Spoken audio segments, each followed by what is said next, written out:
રાજકોટ જિલ્લાના ધોરાજી તાલુકાના નાની પરબડી ગામ પાસેથી પસાર થતી ફૂલસર નદી સતત બીજા દિવસે બે કાંઠે વહેતી થઈ છે। ઉપરવાસમાં ભારે વરસાદને કારણે ફૂલસર નદીમાં ઘોડાપૂર આવ્યું। ફૂલસર નદી પર આવેલ કોઝવે બે દિવસથી પાણીમાં ગરકાવ। નાની પરબડીથી જૂનાગઢ, ભેસાણ અને ચોકી વડાલ સહિત 18 ગામ તરફનો જતો રસ્તો બંધ કરાયો છે। સ્ટોરી રિપોર્ટ બાય કૌશલ સોલંકી।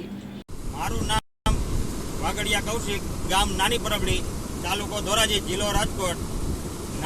નાની પરબડીમાં સતત 2 દિવસથી ભારે વરસાદને કારણે નાની પરબડીની ફૂલસર નદીમાં 2 દિવસ થયા ફૂલસર નદી ઉપર જે કોઝવે આવેલ છે, કોઝવેમાં સતત પાણી વહી રહ્યું છે 2 થી 3 ફૂટ જેટલું, જેથી કરી નાની પરબડીથી ચોકી, પરબ, બેસાણ અને જૂનાગઢ જવાનો રસ્તો સંપૂર્ણપણે બંધ કરેલ છે।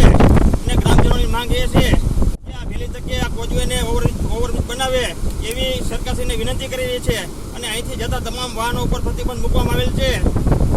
અત્યારે મોટાભાગના વાહનોને મુશ્કેલીનો સામનો કરવો પડે છે કે જેથી કરીને આ પુલને ઓવરબ્રિજ બનાવે એવી ગ્રામજનોની માંગ છે।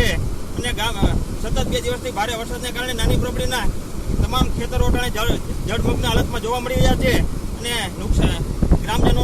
તમામ ગ્રામજનોને નુકસાનીનો ભરપૂર સામનો કરવો પડે એવી પોઝિશન હાલમાં